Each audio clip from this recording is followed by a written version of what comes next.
میرے عزیز دوستوں اور بزرگوں، کانپور میں وہ ویڈیو آپ نے دیکھا ہوگا کہ 11 سال کی ایک بچی اپنے ابا کو لپیٹ کر مارنے والوں سے اپنے ابا کو بچا رہی تھی، اور جب اس کو مارتے ہیں پولیس کی موجودگی میں کانپور میں، اسد الدین اویسی کون سی کھیت کی مولی، جب سرعام روڈ پر مارا جاتا ہے،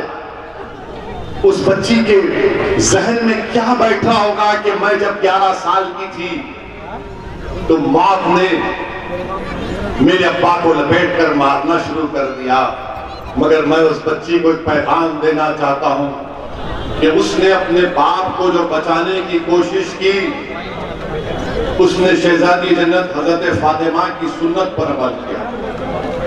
اس لیے کہ جب شہزادی جنت کم عمر تھی تو آپ نے دیکھا کہ ابو جہل رسول اللہ صلی اللہ علیہ وسلم کے بارے میں گستاخی کرتا ہے، تو حضرت فاطمہ نے اس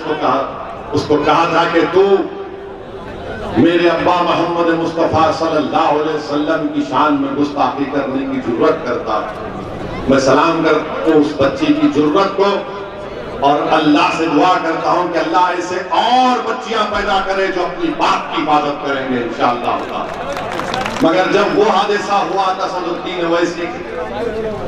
کا کیا گھر، جب مظفر نگر میں 50,000 لوگ اپنے گھر بار کو چھوڑنے مجبور ہو گئے تو میرا ایک گھر کی اس کی کیا قیمت اور اہمیت۔ میرے عزیز دوستوں اور بزرگوں، جب سنبھل میں ہمارے 2 معصوم بیٹے مر گئے جن کا نام بلال اور محمد شہروز، اسد الدین اویسی کے گھر کی کیا قیمت۔ ارے تمہارا گھر آباد ہے تو میرا گھر آباد ہے، تمہاری اولاد اچھی ہے تو میرے گھر میں میری اولاد اچھی رہے گی،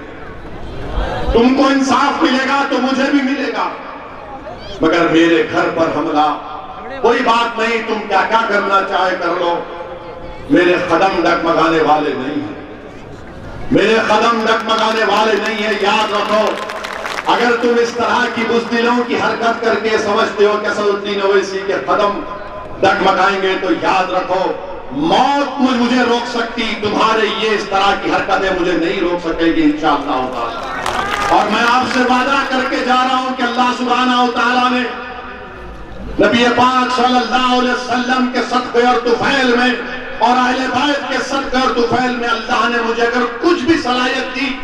تو انشاءاللہ تعالیٰ میں دنیا سے جانے سے پہلے ایسے نفوذ چھوڑ کر جاؤں گا کہ سنبھل میں، اتر پردیش میں، پورے بھارت میں اسد الدین اویسی سے بہتر مجلس کے نیتا پیدا ہوں گے۔ تم میرے گھر پہ آ کے پتھر پھینکتے ہو تو تم میرے گھر پر پتھر یا کوڑاری سے میرے نام کو نہیں توڑ رہے ہو، تم بھارت کو کمزور کر رہے ہو، تم بھارت کے دشمن ہو، تم بھارت کے دشمن ہو۔ اور یاد رکھو، تمہاری یہ حرکتیں ملک کو بدنامگی دلائے گی، پورے انٹرنیشنل لیول پر دنیا کے کونے کونے سے مجھے فون آ رہے ہیں کہ بتا آپ کے گھر پر حملہ ہو۔ میں نے کہا کہ ہاں، گھر پر حملہ ہمارے ابھی نہیں ہوا، بلکہ 50 سال سے ہمارے گھروں کو نشانہ بنایا جا رہا۔ کب ہمارے گھروں کی قیمت رہی، کب ہمارے گھروں کی حفاظت رہی؟ جب اللہ کے گھر کو شہید کر دیا گیا تو پھر ہمارے گھر کی کیا اہمیت بتاؤ آپ۔ میرے عزیز دوستوں اور بزرگوں، مگر ہمت اور حوصلوں کو بلند رکھو۔ رسول اللہ صلی اللہ علیہ وسلم کے راستے میں بھی کانٹے ڈالے گئے، اونٹ کی اجڑی ڈالی گئی جس مبارک پر میرے عزیز دوستوں اور بزرگوں کچرا ڈالا جاتا تھا، مگر ہم کو کیا بتلایا گیا کہ زندگی دین اور دنیا کے مسائل کا حل مسجد اور محراب کے بعد عملی میدان میں اترنا پڑے گا۔ یاد رکھو، صرف دعاؤں پر اکتفا مت کرو میرے عزیز دوستو، دعا خوب کرو اللہ کی بارگاہ میں، راتوں میں اٹھ کر بھیک مانگو گر گڑا کر اللہ سے، اور صبح میں اٹھ کر اپنے دعاؤں کی قبولیت کا مظاہرہ دیکھو انشاءاللہ۔ میرے عزیز دوستو اور بزرگوں، ڈرنے اور گھبرانے کی ہرگز ضرورت نہیں ہے۔ ہم کو اپنے حوصلوں کو بلند رکھنا ہے، بلکہ کربلا کے میدان کو یاد رکھنا ہے۔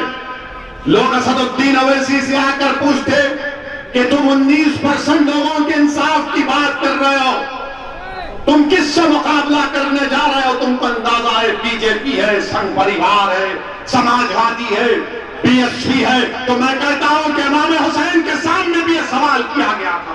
اور کربلا کے ریگزاروں سے امام حسین کی روح ہم تمام کو پکار کر کہہ رہی ہے کہ حق کی سربلندی کے لیے 72 ان ہزاروں کے لشکر پر قابو پا لیے تھے، ان پر کامیابی حاصل کی۔ میرے عزیز دوستوں اور بزرگوں، ڈرنے اور گھبرانے کی ضرورت نہیں ہے۔